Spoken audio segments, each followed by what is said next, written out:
대한예수교 장로회 통합총회 재판국이 명성교회 목사 청빙에 관한 서울 동남노회 결의가 무효라고 판결했습니다. 서울 동남노회 임원진은 해당 판결을 수용할 수 없다는 입장이어서 진통이 예상됩니다. 인도가 달 탐사 우주선 찬드라얀2를 쏘아 올리는 데 성공했습니다. 이번 우주선 발사가 인도 자체 과학기술의 힘으로 이뤄져 세계적 수준의 인도적 과학기술을 증명했다는 평가입니다. 한국기독실업인회가 오는 13일부터 15일까지 제46차 CBMC 한국대회를 개최합니다. 올해도 청년 초청 집회를 통해 청년들에게 희망을 전하는 자리를 마련합니다.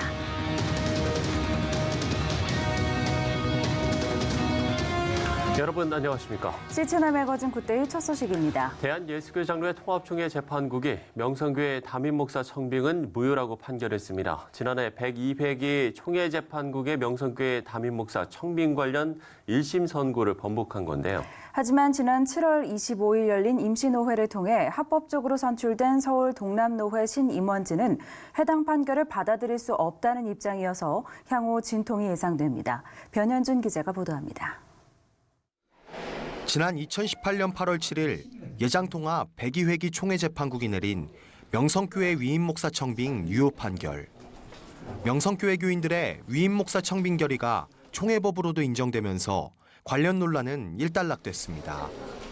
그러나 예장통합 103회 총회에서 총회 임원들은 역사상 유례 없는 총회 재판국의 판결을 총대 결의로 뒤집는 불법을 저지르게 됩니다.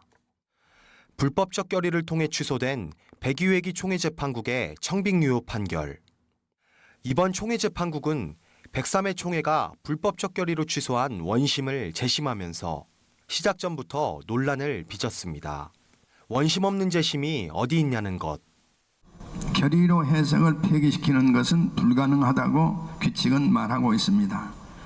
불법 결의는 헌법 규정에 비추어 볼 때 불법이었습니다.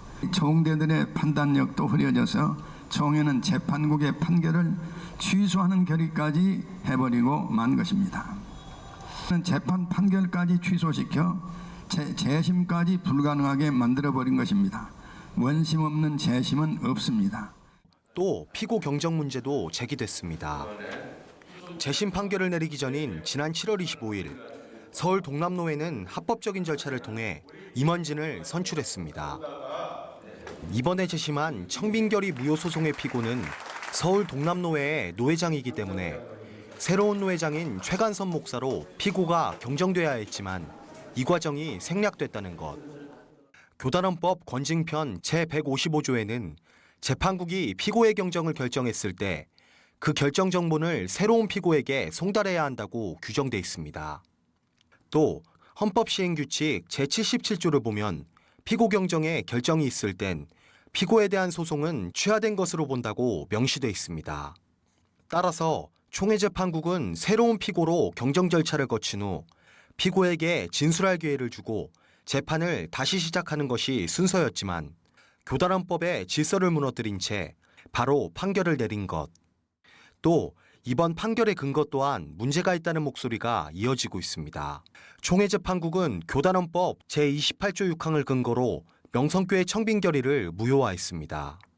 이 사건 원한 목사의 명성교회 위임 목사 청빙 허락 결의는 헌법 정치 제28조 6항 제1호에 위배하는 중대하고 연결한 하자가 있어 무효이므로 헌법 제28조 6항 제정 당시 1호와 2호는 결의를 통해 가결됐지만 은퇴한 위임 목사 및 장로에게도 동일하게 적용된다는 28조 6항 3호는 교회의 자율성을 심각하게 훼손할 수 있다는 이유로 부결됐습니다.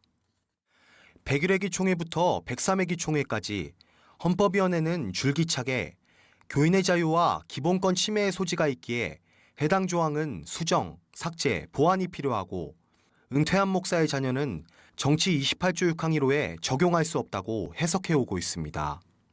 정치 28조 6항 해석권에 대해 헌법위원회는 102회기와 동일하게 해석하였습니다.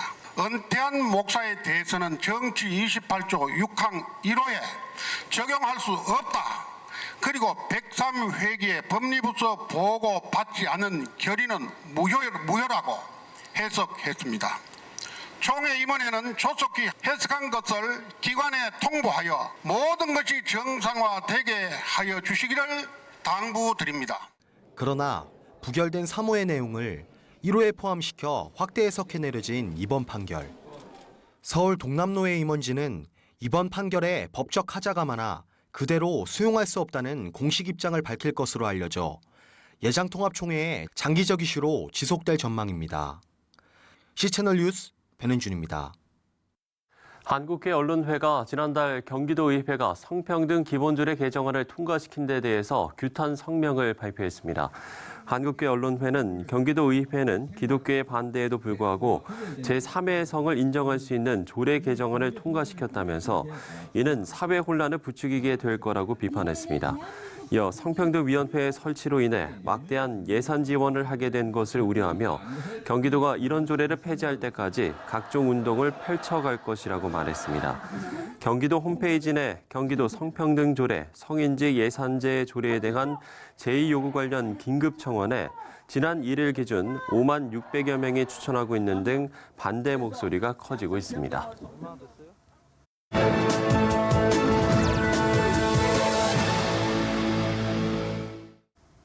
올해는 인간이 달에 착륙한 지 50년이 되는 해입니다.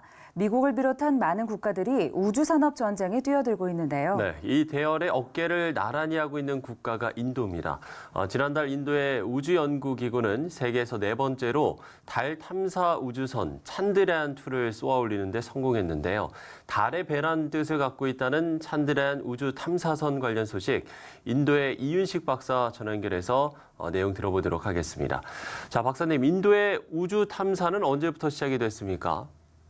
예, 인도는 오래전부터 우주 연구 분야에서 두각을 나타냈는데요. 이미 2008년에 달 탐사용 우주선 찬드라얀1을 발사해서 달에서 물의 흔적을 발견한 경험을 가지고 있습니다. 그리고 지난 7월 22일 인도 우주연구기구는 세계에서 네 번째로 달에 착륙해서 탐사를 할 수 있는 찬드라얀2를 쏘아 올리는 데 성공했고요. 인도 우주연구기구는 물론이고 인도 전역에서 감격한 인도 사람들이 우주선의 성공적인 발사를 축하하는 행사를 가졌습니다. 모디 수상도 공식 논평을 통해서 찬드라얀2의 발사가 인도 과학자들의 탁월함을 보여주었다고 칭찬을 아끼지 않았는데요. 이번 우주선 발사를 통해서 인도의 자체적인 과학기술의 힘으로 이뤄낸 업적임을 생각할 때 인도 과학기술의 수준이 세계적인 수준에 있음을 알 수 있을 것 같습니다. 네, 언급하신 대로 이번의 성공으로 인도의 과학 수준을 증명한 것 같은데요. 찬드라얀2의 역할도 궁금하고 또 인도 국민들의 반응은 어떤지 궁금합니다. 네, 그렇습니다. 특별히 이번에 발사된 찬드라얀2는 인류 역사상 최초로 달의 남극에 착륙할 예정입니다. 달의 남극은 햇빛이 비춰지지 않기 때문에 물의 흔적을 찾기가 용이할 것이라고 예상을 하는데요. 이것은 우주의 근원을 밝히는 중요한 단서가 될 것이라는 기대감을 갖게 해주고 있습니다. 그러나 한편으로는 인도의 절대 빈곤계층이 3억에서 4억 명이나 있는데 우주 연구 개발에 너무 많은 재정을 쏟아붓는 것이 아니냐는 비판이 일기도 합니다. 이번 발사 비용이 전체적으로 1억 4천만 달러가 드는 것으로 알려져 있습니다. 그리고 우주선 발사기지 근역의 어부들이 물고기가 잡히지 않아 생존 위협을 느낀다며 집단 시위를 벌이기도 하였는데요. 저희들이 항상 서로 다른 입장을 조심스럽게 살펴볼 필요는 있다고 하겠습니다. 네, 그런가 하면 이런 인도의 과학기술은 오랜 역사 속에서도 발견할 수가 있다고요. 예, 인도는 고대로부터 천문학이 매우 발달했습니다. 교회의 전승을 보면 마태복음 2장에 나오는 동방 박사들 중 한 명이 인도에서 왔다는 전승이 있습니다. 최근에도 우주 연구 분야에서 큰 업적을 세웠는데요. 지구에서 6만 광년이나 떨어져 있는 머리털 자리에서 은하계 바깥쪽에 원형으로 뿌옇게 보이는 부분에서 28개의 새로운 병광성들을 발견하였습니다. 이 별들은 관찰하기가 어렵지만 매우 오래된 별들이 많아서 은하계의 진화 과정을 연구하는 데 매우 중요하다고 합니다. 이 별들을 발견한 천체 과학자들은 직경 3.6m 크기의 광학 망원경을 사용하여 오랫동안 광도 측정 관찰을 해왔다고 하는데요. 이렇게 탁월한 과학기술을 고대로부터 갖고 있는 인도 사람들이 우주 만물의 연구 이전에 우주 만물을 지으신 만유의 하나님을 만날 수 있기를 기도드립니다. 네, 인도의 이윤식 박사와 이야기 나눠봤습니다. 자, 대다수 과학자들은 과학을 공부하면 할수록 인간의 한계에 직면하기 때문에 하나님의 존재를 믿지 않을 수 없다. 이렇게 이야기를 합니다. 이 말을 할 수 있는 이유는 기적과도 같은 하나님의 섭리를 깨달았기 때문일 겁니다. 분야는 다르지만 시청률에 울고 웃는 방송국 프로듀서로서 이와 같은 기적을 체험한 사람이 있는데요. 손양원 목사의 삶을 다큐멘터리로 만들어 큰 반향을 일으켰던 KBS 권영만 PD입니다. 박여명 아나운서가 만나봤습니다.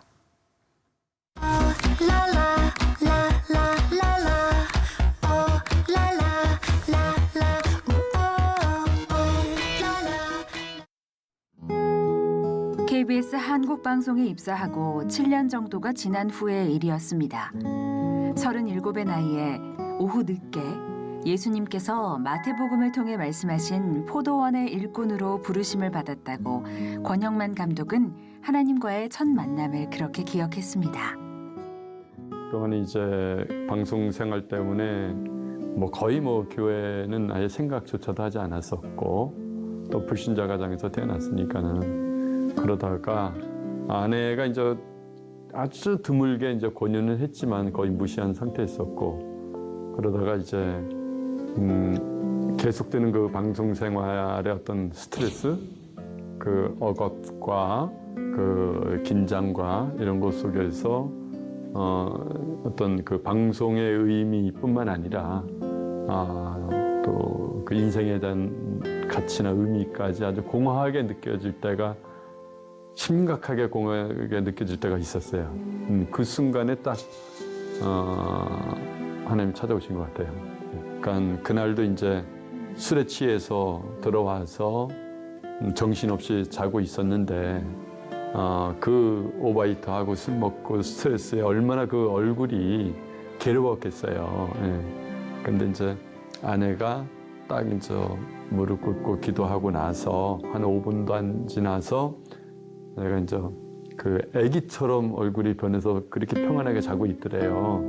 근데 이상하게 하여튼 그리고 나서 제가 제 입으로 평생 안 갈까라고 했던 교회를 가자고 이제 제가 얘기를 했죠. 공영방송의 PD로 시사정보 다큐멘터리 프로그램을 제작해온 권영만 감독. 그렇게 만난 하나님은 권영만 감독의 삶의 방향을 바꿔놓으셨습니다. 그렇게 성탄절을 맞아 특집 다큐멘터리를 제작하게 됐고 그것은 아기 예수가 탄생하신 성탄절, 조용히 많은 국민들의 마음을 어루만졌습니다. 예수 그리스도를 영접한 이후에 가치관이 변하죠. 그걸 통해서 내가 하고 있는 일이 어떻게 하나님의 일과 연결될 수 있을까? 그리고 또 내가 추구하고 있는 그런 가치관의 변화 속에서 기독교적인 가치관, 성경적인 그런 인생관 속에서 그런 세계관을 내가 하고 있는 일에 담아야 된다는 사명감은 막연히 있었어요. 직접적인 계기는 그때였던 것 같아요. 2012년에 이제 그 말씀을 듣는 중에 연결된 말씀을 듣고 이제 내가 직접 가지는 못하지만 방송을 통해서 복음을 전파할 수 있는 이런 사명감이 하나님께서 굉장히 그때 부어주셨던 것 같아요. 그걸 통해서 하나님께서 지속적으로 이제 만남을 통해서 또 여러 가지 그 어떤 환경을 통해서 또 교회를 통해서 말씀해 주신 거를 이제 제가 좀 더 가까이 듣고 그러다 보니까는 손양원 목사님을 만나게 됐고 그 이후로 이제 주기철 목사님을 만나게 됐고 그러니까 시작도 그렇고 과정도 전부 이제 하나님의 그 인도하심이었죠. 제가 하고자 했던 건 아니었고요. 두 편의 특집 다큐멘터리는 영화로 이어졌습니다. 손양훈 목사의 일대기를 담은 그 사람, 그 사랑, 그 세상과 이듬해 주기철 목사의 일대기를 담은 일사각오까지 어느덧 권영만 감독은 하나님께서 보여주신 사명에 순종하며 걸어가고 있었습니다. 내가 이제 많은 것을 포기해야 되잖아요. 뭐 회사 내에서의 도전 프로그램 또는 뭐 회사 내에서의 어떤 진급 이런 것들을 이제 포기해 나가면서 이것들을 해야 되는 그런 결심. 근데 뭐 그런 결심이 꼭 내가 의지적으로 해서 된다고 하는 것이 아니라 하다 보니까 이게 더 좋으니까 그렇게 하게 됐고 가장 중요한 거는 KBS의 공영방송의 가치, 민영방송과 달리 어떤 환경과 권력을 감시하는 어떤 정의, 그리고 소외된 곳을 찾아서 알려주고 북돋아주고 하는 그런 사랑, 정의와 사랑인데 이게 하나님 성품, 공의와 사랑 똑같잖아요. 그렇기 때문에 저는 이제 내가 하고 있는 일, 기독교 복음 콘텐츠 만드는 일이 결코 예수쟁이 피디가 만드는 어떤 자기만의 만족하는 것이 아니라 진짜 우리 사회의 공영방송의 가치와도 부합되는 것이기 때문에 이 길을 가는 데 조금도 부끄러움도 없고 또 당당하고 그렇게 저는 생각을 하고 있습니다. 2019년 성탄절 특집으로 손정도 목사의 일대기를 그린 특집 다큐멘터리를 준비하고 있다는 권영만 감독. 내년에는 영화로도 제작될 예정이라고 하는데요. 은퇴를 2년 앞둔 지금 앞으로도 기독교 복음 콘텐츠를 계속해서 제작하고 싶다고 말하는 권영만 감독. 그러면서도 권영만 감독은 이 모든 일이 온전히 하나님의 인도하심이었다고 마지막으로 덧붙였습니다. 나의 하나님은 나의 쓸 것을 아시고 내가 해야 할 것을 아시고 그러면서 하나님이 예비된 길로 나의 삶을 인도하시는 분이다. 그러니까 손양훈 목사님이 방송 나오기 5년 전에 시골교회 목사님을 취재를 했었어요. 근데 보고 또 보고라는 약 70% 나오는 국민 드라마 때문에 같은 시간대에서 1.0이 나왔어요. 그 다음날 얼마나 실망이 컸겠어요. 근데 1시간짜리 성탄 특집을 대고 그 당시 시청률이 9% 정도 나왔으니까는 9배가 높아졌죠. 그리고 그 시청률 1.0 나온 프로그램은 작품상까지 받았는데 이런 걸 봤을 때 하나님이 미리 저에게 성탄 특집이라는 것을 20몇 년, 25년 전에 해주신 거예요. 그거는 나의 의지로 된 게 아니잖아요. 그러니까 하나님께서 그런 선물을 주셨기 때문에 증거로 이미 주신 거다. 그래서 나는 그거를 그저 갈 뿐이다라는 생각을 해요. 우리가 고백하는 잠언의 말씀처럼 권영만 감독의 삶을 인도해 오시고 먼저 예비하신 하나님. 하나님과 친밀한 교제 가운데 있을 때가 가장 기쁘다고 고백하는 권영만 감독의 남은 여정은 그렇기에 그 누구보다도 평안하고 그 누구보다도 분명한 방향을 가리키고 있었습니다.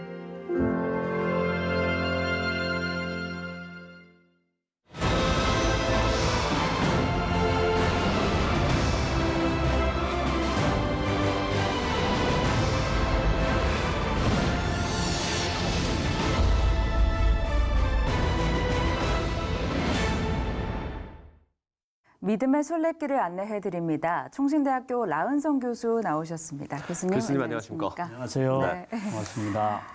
저희가 그동안 국내 곳곳에 있는 기독교 성지를 찾아가 봤었는데 이제 교수님께서 지난달에 유럽 종교개혁제를 다녀오셨잖아요. 맞습니다. 이번 한 달은 이제 그 유럽에 갔다 오셨던 부분들을 소개해 주신다고요. 그럴까요? 네. 여러 곳을 갔는데 하나하나씩 그 국가별로 한번 이야기 보도록 하죠.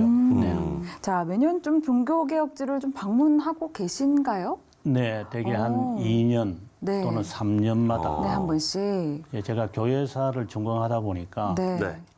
네. 가는 곳마다 이렇게 받는 영감이 있는 것 같아요. 그렇군요. 그래야 책을 쓸 수 있거든요. 네.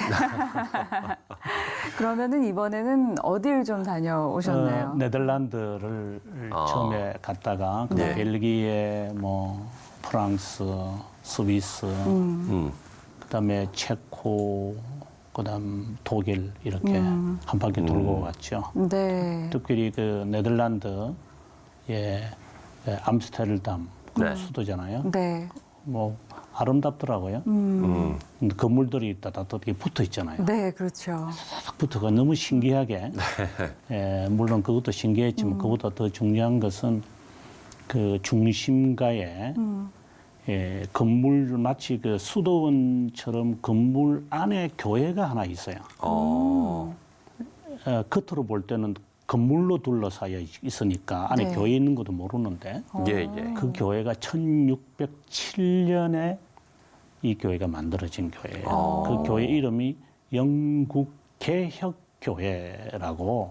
영국 개혁교회요. 예. 네. 그리고 English Reformed Church라고 되어 있는데요. 네덜란드 터치어로 되어 있지도 않고 네. 이름 그대로 English Reformed Church예요. 왜 그런가 하면 지금 벌써 한 400~500년이 지났죠. 아직도 영어로 예배를 드리고 있어요. 그러니까 영국에서 피해 메리에 의해서 핍박을 받은 사람들이 네. 주로 암스테르담으로 피신해 왔는데 그분들의 신앙을 아직도 보존하고 있다는 것이 예. 저는 충격적이었죠. 네. 그러니까 이제 오늘 소개해 주실 곳이 바로 네덜란드군요. 그럼 맞습니다. 그 앞서서 이제 영국 개혁교회를 얘기를 해주셨는데 네. 이게 그러면 이제 1600년대 그러면 그렇습니다. 17세기 초라는 거잖아요. 그렇죠. 네. 그럼 그 주변 건물들도 좀 그런 역사를 갖고 있겠네요. 예, 먼저 이제 그 교회를 찾으려고 하면은 네. 네. 그 처음에는 입구가 어디 있는지 몰랐어요. 왜 그러면 교회하면 그냥 교회당 앞에 주차장이 있고 이런 줄 그렇죠. 알았는데. 네. 그런데 1574년에 지어진 그 집들 사이 그 문에 들어가야 그 교회가 있었어요. 그러니까 그 동네는 1574년, 교회는 1607년 네. 이렇게 세워졌다고 볼 수 있죠. 예. 네덜란드의 종교개혁의 역사도 저희가 좀 알아봐야 할 네. 것 같은데요. 네덜란드 종교개혁 이렇게 하면 네. 물론 이제 전 종교개혁자라 이래가지고 뭐 에라스무스라든지 그다음에 후르트라든지 뭐 디보치오 모데르나를 운동을 일으켜서 우리가 잘 아는 토마스 아켄푸스 같은 이런 그 위대한 인물들이 그게 다 있었지만 네. 그것은 종교개혁과 직접적인 것보다도 1562년부터 1648년까지 있는 80년 독립전쟁. 그전에는 네덜란드라는 국가는 없었잖아요. 예. 그냥 프랑드르라든가 저국가 뭐 네. 이런 데인데 독립전쟁을 하면서 이들이 이제 교회 개혁이 일어났고 종교 개혁이 비로소 일어났다 이렇게 보는 것이 좋죠. 그래서 거기에 많은 인물들이 있지만 네덜란드는 지금의 장로교회 어떻게 보면 뿌리라고 볼 수가 있을 겁니다. 그래요? 네. 네. 장로교회의 뿌리인 곳이 또 네덜란드다 네. 이렇게 말씀을 네. 해주셨는데 사실 저희가 이 종교개혁 코스에 네덜란드를 잘 넣지 않기 때문에 굉장히 의외라는 생각도 들었고요. 그래서 네덜란드가 훨씬 더 궁금해지는데요. 네. 이게 사실 종교개혁 특징하면은 각 나라의 언어로 성경이 만들어지는 거잖아요. 네, 맞습니다. 네덜란드의 경우에는 좀 어땠나요? 그렇죠. 우리가 성경이라면 자국으로 된 성경이라면 존 위클리프 영국의 예. 1400년대를 말하고 그다음에 독일의 루터 그죠? 1523년에 그건 말하는데 독일 말고도 네덜란드에서도 1637년에 네덜란드어로 원어에서 번역된 성경이 있어요. 근데 놀라운 것은 그 돌트레이트 종교회의라고 한 400주년이거든요. 그게 1618년에서 이제 1619년 네. 5월까지 이제 모였댔는데 예. 그 모임이 장로교나 개혁교회가 만들어지는데 굉장히 중요한. 그래서 튤립이라고 하는 첫 글자도 5대 뭐 강령 또는 5대 뭐 항목 뭐 이렇게 돼 있는데 그것을 기념하기 위해서 거기에 돌터레이트의 그 역사박물관 마당에 가보면 네. 그 하나의 부트 이렇게 하나의 조그마한 유리 그 마당에 하나 지은 것 같아요. 그게 로버트가 성경을 쓰고 있는데요. 네. 예. 그러니까 1637년에 쓴 그 성경을 그러니까 네덜란드 흠정역이라 이러는데 우리말로는 그것을 로버트가 그대로 재현하고 있어요. 지금도 쓰고 있을 거예요. 로버트가. 네. 로버트가. 근데 네. 그게 이게 롤 페이퍼로 이렇게 두루마리로 이렇게 돼 있는데 그게 1kg나 되는 성경을 당시에 이분들이 그 번역을 한 것을 그대로 지금 재현하고 계세요. 네. 저는 보고 깜짝 놀라요. 아마 네, 좀 여러분께서 신기했을 것 같아요. 그렇죠. 그걸 하나하나 필체를 그대로 그걸 컴퓨터로 다 입력한 것 같아요. 그래요. 그래서 400주년 돌토레이트 종교회의를 기념해서 네. 이분들이 그 성경을 지금도 쓰도록 로봇으로 하고 있다. 이렇게 돼 있죠. 그런데 네. 네덜란드어로 성경이 번역되어 있는 것이 있습니다. 그게 참 신기하네요. 네. 어떻게 보면 이제 기독교의 역사를 잘 보존하기 위한 하나의 방법일 수도 있는 거잖아요. 그렇죠. 그러면 지금 네덜란드의 좀 기독교 상황은 어떤지 이것도 좀 궁금하네요. 네덜란드는 실제로 이제 개혁교회나 특별히 이제 제세례파라든가 이런 네. 사람들이 모여서 핍박을 받아서 이제 시작을 했지만 그렇다고 해서 우리가 아다시피 개혁이나 침례교 사람들만 있는 것은 아니고 네. 지금 시간이 이제 400~500년 지났기 때문에 지금은 로만 가톨릭들도 많고 또 무신론자도 많고 또 암스테르담에 가보면 또 홍등가라 이래가지고 좀 그런 것도 있고 이렇죠. 그래서 그러나 한 30~40%는 여전히 개혁교회로 남아있고 루터파도 조금 한 10% 있고 그다음에 로만 가톨릭도 여전히 있지 한 30%가량 있고 나머지는 다 무교, 쾌락.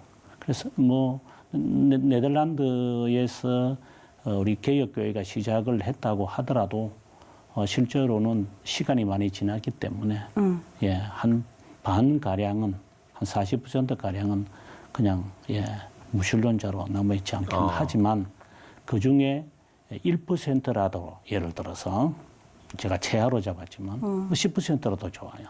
그런 사람들이 자신들의 신앙의 뿌리를 보존하기 위해서 성경을 그대로 재현하고 있다든가 네. 그렇죠. 그다음에 돌토레이트 종교회의가 매우 중요한데 그것을 기념하기 위해서 그들이 그런 행사를 뭐 행사가 아니라고 저는 보는데 그 정신에 있는 것을 살리기 위해서 교회의 모습 그래서 개혁교회의 모습은 굉장히 단순합니다.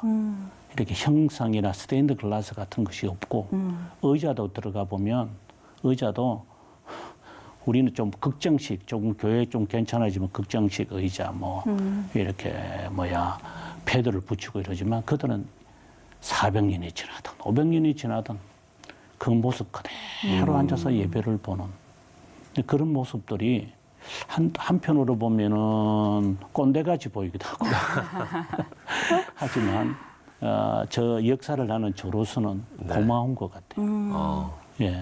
그 100년, 200년, 500년 되어져 있는 그 교회의 강단도 그대로 보존하고 있다는 것이 우리로서는 잘해요. 지금 우리가 한국 교회 지금 100년 이상 된 교회를 보면서 제가 감동을 많이 받는 것처럼 먼 훗날 우리 후배들도 우리 신앙의 선배들이 이렇게 귀한 교회 종이나 이런 교회당들을 이렇게 남겨두어서 우리의 뿌리를 찾도록 했다 하는 그런 미래의 후손들이 좀 그렇게 제가 지금 네덜란드 개혁교회를 말하는 것처럼 앞으로 후손들이 우리의 그런 발자취들을 기억했으면 좋겠다는 생각을 많이 했죠. 어떻게 보면 이제 그 전통의 멋이라고도 할 수 있을 것 같기도 해요. 전통의 멋이 그렇죠. 한편으로는 그렇기도 하고 더 중요한 것은 정신이죠. 그 정신은 사라지지 않잖아요. 근데 그것을 그렇게 보존해야 정신이 살아있는 거거든요. 정신만 살아있고 형태는 없다. 그것은 이 언밸런스가 되는 건데, 근데 정신과 함께 그것을 보존하기 때문에 네. 후손들이 400년, 500년이 지나도 그 정신을 되새길 수 있다는 거죠. 그게 제가 볼 때는 역사 유물의 아주 큰 역할 같아요. 네. 그렇군요. 네, 오늘은 이제 네덜란드의 기독교 역사를 저희가 만나봤는데요. 네. 그야말로 이 오랜 전통과의 만남으로 우리 신앙의 뿌리를 다시 한번 좀 돌아볼 수 있는 시간이었던 것 같습니다. 네.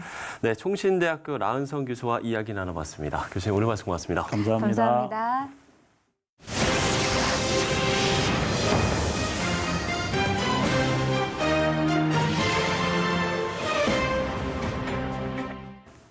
제46차 CBMC 한국대회가 오는 13일부터 15일까지 경주에서 열립니다. 네, 이 CBMC 한국대회 관련 소식 알아보도록 하겠습니다. 이승열 회장 스튜디오에 모셨습니다. 회장님 안녕하십니까? 네, 안녕하십니까? 안녕하십니까? 네, 나와주셔서 감사드립니다.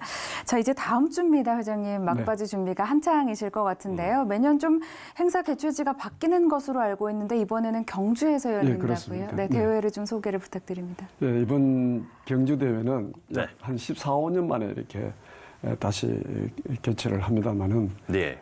2박 3일간 전국에 있는 기독 시민들 또 해외에 계시는 분들도 와서 약 3,000명 가량이 네. 함께 또 단합대회도 있지만 또 서로 영적으로 거듭나는 좋은 기회가 되기로 보는데 혹시 두 분께서는 네. 경주를 어떻게 그 의미를 이해하고 계시나요? 경주요. 네. 제가 말씀을 드릴까요? 경주는 네, 감사하네요. 경배하라 네. 주님을 이렇게 저는 경배하라 주님을 마음속으로 또 이렇게 생각할 수도 있군요. 또 그런 의미가. 예, 그렇군요. 그러면 혹시 이렇게 매년 지역을 옮기면서 하는 좀 이유도 있을까요? 네, 그럼요. 우리 CBMC는 전국 규모이지 않습니까? 그러니까 네. 지역 안배 차원도 있지만 특히 지역에 있는 네. 기독 기업인들 또 교회 안 나가시는 분들도 우리가 전도 차원에서 이런 예. 대회를 하게 되거든요. 그리고 또 지역 경제에도 또 새로운 어떤 용기와 격려를 불러일으키는 그런 계기가 될 수 있습니다. 네. 그래서 지역으로 이렇게 순회하면서 행사를 하고 있습니다. 예, 매년마다 이렇게 지역이 바뀌면 그 지역 이름의 의미를 부여하는 것도 그럼요. 서로 유치하려고 경쟁도 하고 그래요. 그렇군요. 네. 올해는 이 경배하라 주님을 경주에서 이 행사를 개최하시는데 네. 이제 저희가 어쨌든 이 CBMC라고 이제 늘 이야기를 하잖아요. 네. 근데 이 CBMC의 의미를 저희가 좀 다시 한번 좀 짚어볼 필요성이 있을 것 같습니다. 어떤 뜻입니까? 예, 영어로 Connecting Business and Marketplace to Christ입니다. 예수 그리스도를 향한 우리 기업들의 연결과 그리고 또 시장 경제 활성화를 위한 네. 차원에서 사역을 하고 있습니다만 그 정체성은 결국 예수 그리스도의 복음을 비즈니스 세계에 전하고 그 비즈니스 세계가 하나님의 창조 신앙과 연결될 수 있도록 그렇게 해서 생육하고 번성하여 땅에 충만하라 하는 그 창조 신앙의 어떤 정체성이 우리 비즈니스 세계의 복음으로 전달되기를 소원하고 있습니다. 전 세계적으로 사역을 함께 하고 계시는 공동체인 거죠? 그럼요. 이게 원래는 1930년대 미국 시카고에서 네. 경제공황 때 기도하는 7분의 크리스찬 기업인으로부터 시작됐습니다. 그것이 이제 미국의 전역으로 확대되다가 1950년대 우리 6.25 사변 때 그 무너진 경제 잿더미 그것을 다시 부흥 발전시키는 그 기독 시민들의 하나의 어떤 열렬한 기도 운동이 그 뿌리가 되고 원래 67주년에 이루고 있습니다. 아, 그러시군요. 자, 그렇다면 이번 대회의 특징에 대해서도 좀 나눠주시면 좋겠는데요. 예, 2박 3일간 하는 프로그램이 물론 저희들의 어떤 사역 보고도 있고 또 여러 가지 또 주제에 따른 특강도 있습니다만 특히 원래 한 두세 가지 측면에서 특징이 있다면 작년부터 우리가 청년 초청 집회를 그 같은 그 컨벤션 센터 안에서 별도 공간에서 약 한 네. 400명을 집회를 합니다. 이것은 창업 컨퍼런스. 그러니까 다음 세대를 위한 기업과 정신 교육과 그리고 또 비즈니스 세계 복음을 전할 수 있는 다음 세대 일꾼을 우리가 초청 전도 양육하는 이런 프로그램이죠. 네. 그리고 또 한 가지는 둘째 날 오후에 경주 지역이 신라천년의 그 문화도시이지 않습니까? 막 그런 어떤 차원에서도 기획을 해봤습니다. 그래서 다문화 미션 페스티벌이라고 해서 그쪽 지역의 한동대 유학생, 또 부산의 고신대 유학생, 또 경주 포항 지역에 있는 다문화 네. 가족들, 그리고 이번에 특별하게 캄보디아 주한 캄보디아 대사를 초청을 했어요. 네. 그분이 오시겠대요. 오셔서 지금 인도 차이나 반도에서 유일하게 종교 자유 지역으로 지금 존중받고 있는 지역이 사실 캄보디아입니다. 이 캄보디아를 통해서 한국의 기독 기업인들이 와서 얼마든지 사업도 하고 또 비즈니스 미션도 하고 네. 그래서 캄보디아를 베이스로 해서 인도 차이나 지역에 어떤 선교 확장을 해나가는데 자기들을 사용해달라.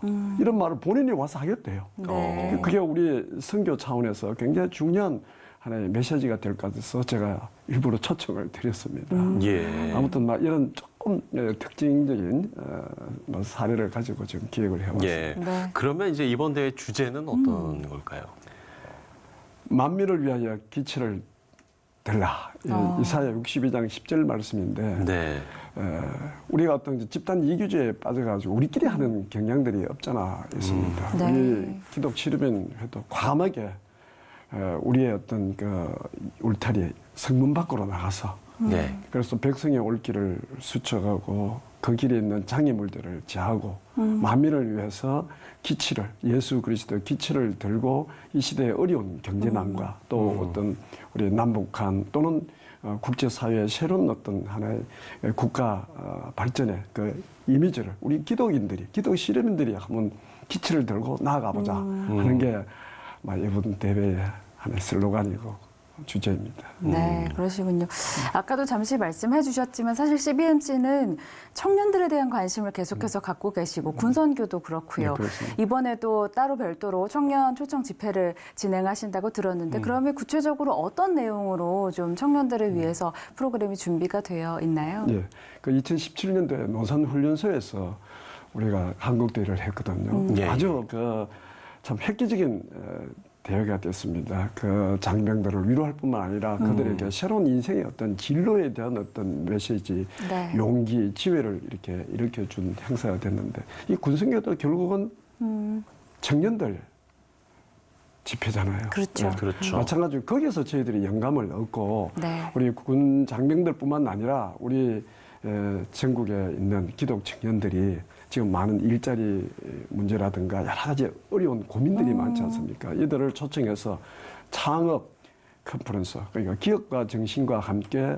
예수 그리스도의 복음 그리고 미션의 길을 열어나가는 그런 하나의 대회가 됐으면 좋겠어서 지난해부터 원래 이어서 이제 두 번째로 이렇게 진행이 되고 있습니다만은 이 청년들, 다음 세대를 위한 것이 어떤 역사성뿐만 아니라 우리 어떤 믿음의 유업을 개성하는데 얼마나 중요한 하나의 대안이겠습니까? 네. 우리 기성인들이 힘들지만은 어렵지만은 이 청년들을 마음에 품고 다음 세대를 품고 그들에게 희망과 그리고 어떤 긍정 마인드와 도전하고 또 개척에 나가는 이런 어떤 그 미션을 서로 나누고 싶어서 앞으로 이 청년 초청 집회는 계속 진행될 겁니다. 여기에 그동안에 우리 기독 기업인들 가운데 창업을 통해서 성공한 분들도 뭐 예를 들어서 본죽 최복희 대표라든가 네. 또 전국에 한 40-50개의 그 공유 경제 사무실을 통해서 청년 창업을 지도하고 있는 박광혜 로봇 회장이라든가 네. 또 이번에 그 전화성 대표라고 이분은 우리 광화문 지회 회원이신데 네. 그 이분이 창업 그 벤처 1호였어요. 네. 그 이분이 그동안 성공적으로 사업을 잘 해오니까 정부에서 100억 펀드를 제공을 했는데 그 중에 10%인 10억을 이번 한국대회 행사에 청년들을 위해서 제공을 하고 공모전을 지금 네. 합니다. 이런 식으로 그냥 어떤 이론적이고 말로 끝나는 것이 아니라 실제적이고 구체적인 대안을 가지고 청년들을 일깨우는 그런 사역을 지금 진행하고자 합니다. 그러니까 사실 일자리 문제가 청년들이 실질적으로 조금 부딪히고 있는 그런 현실적인 문제이고 그럼요. 이 부분들을 해결하기 위해서 다방면으로 좀 노력을 네. 하고 계신 거죠. 그렇습니다. 네. 그러면 이 대회뿐만 아니라 평소에도 좀 이런 만남이나 이런 것들을 좀 지속을 하시나요? 그럼요. 우리 회원사 자녀들도 많이 있지 않습니까? 네. 예, 예. 그래서 각 우리 지회 차원에서 아버지가 아들한테 뭘 이야기하기가 힘들지 않습니까? 그러면 이제 다른 이웃 그러니까 회원들이 아들이 고민하는 내용을 옆에서 듣고는 같이 만나주고 또 상담해주고 그리고 또 일자리나 여러 가지 결혼 문제 이런 걸로 어려워하는 청년들을 우리가 소그룹으로 이렇게 초청해서 밥도 사주고 뭐 짜장면도 한 그릇 같이 나누면서 네. 그들에게 새로운 어떤 희망뿐만 아니라 어떤 실제적인 대안을 네. 나의 경험을 가르치고 그때 어려울 때마다 내가 예수님을 믿고 어떻게 내가 다시 한번 힘을 얻고 이렇게 사업을 해왔는가 하는 경험담도 나눠주니까 그게 굉장히 청년들에게 어떤 스킬을 가르치는 것보다 훨씬 더 영향력이 있고 보탬이 된다고 제가 얘기를 듣고 있습니다. 그런 활동들을 각 지역 단위에서 지회 또는 개인별로 이렇게 우리 기독 실업인들이 많이 하고 있습니다. 예, 그렇군요. 그야말로 이 기독 실업인의 많은 분들이 정말 이 다음 세대의 중요성을 또 공감하고 또 이들을 위해서 많은 노력을 좀 기울이고 있다는 생각이 듭니다. 네. 이번에 이제 뭐 국내 지역은 물론이고요. 뭐 해외에서도 좀 많이 참가를 하게 됩니다. 예, 그럼요. 한 200여 명 이상 오실 텐데 이제 네. 미주 지역, 유럽, 또 중국, 아시아, 일본 뭐 여러 등지를 포함해서 각 지역에도 우리 해외 한인 CBMC 네트워크가 있거든요. 국내 지회가 약 한 300여 개 가까이 지금 발전을 했습니다. 그리고 해외도 한 130, 40개 지회가. 네. 그래서 도합 한 7,500여 명의 회원들이 활동하고 있는데 앞으로 그 온라인 그 IT 플랫폼을 이렇게 개설해서 조금 더 젊은 층들 그리고 조금 더 글로벌하게 이런 기반 확충을 통해 가지고 기독 실업인의 어떤 조직 확대뿐만 아니라 많은 기업인들과 또 기독 청년들에게 CBMC 사역과 정신을 전하려고 이렇게 애를 쓰고 있습니다. 그러면 뭐 해외 지부에서도 계속적으로 정기적으로 모임을 갖고 활동을 하고 계신가 봐요. 그럼요. 그들마다 지역마다 이제 해외 총연이라 해서 네. 사무국도 있고 그들이 매년 자체 행사도 있고 또 지역별로 이제 한인 CBMC 대회도 이렇게 1년에 한 번씩 하지만 예, 예. 4년마다 또 세계 CBMC 대회가 있습니다. 그런데도 이제 우리 한국 한인 회원들이 같이 참여해서 네. 서로 소통하고 협력하는 그런 프로그램에 참여하지. 네. 이게 좀 각 지회별로도 또 바쁘게 또 사역을 하시지만 결국에는 이렇게 1년에 한 번씩 대회를 갖고 만남을 가지시는 거는 비즈니스 미션을 통해서 하나님 나라를 확장해 가고자 하는 또 기독 경영인으로서의 정체성을 다루는 그런 문제이기도 할 텐데요. 네. 기독 경영인의 정체성 어떻게 좀 볼 수 있을까요? 네, 우리 기독 실업인의 어떤 정관뿐만 아니라 모든 활동의 기초가 되는 네. 하나의 말씀은 실업인과 전문인들이 예수 그리스도의 복음을 전해서 그가 우리의 구주이심을 증거하는 그런 하나의 일터사역의 삶을 살아가는 게 네. 정체성입니다.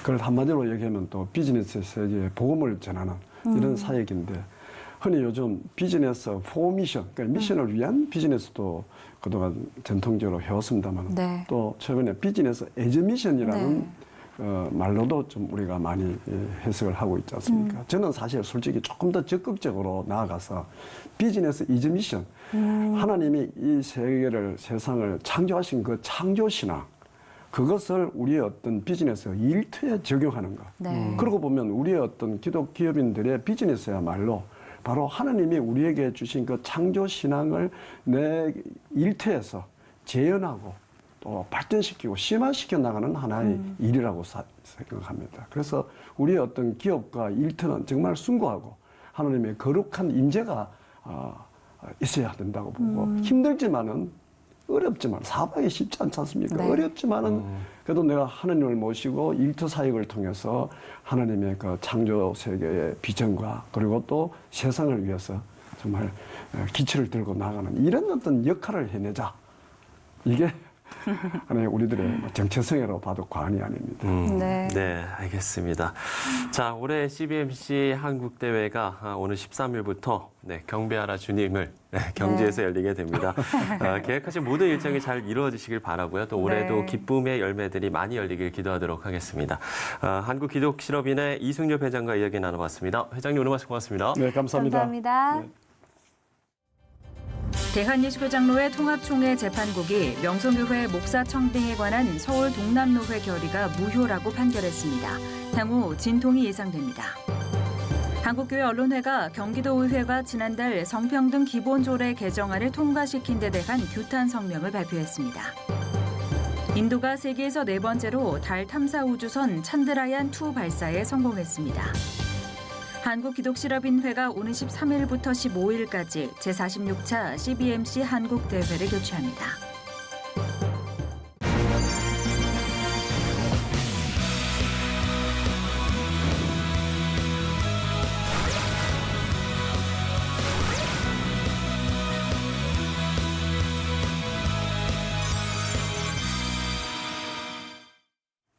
네, 8호 태풍 프란시스코에 이어서 9호 태풍도 북상 중이라고 합니다. 이번 주는 태풍 진로에 특별히 예의주시하셔야겠는데요. 네, 특별히 휴가지에 계신 분들은 많은 비가 내리는 곳은 물론 강풍이 부는 지역이 어딘지도 챙겨보시고 미리 대비하셔야겠습니다. 네, 시차를 매거진 굿데이 오늘 순서는 여기까지입니다. 시청해주신 여러분 고맙습니다.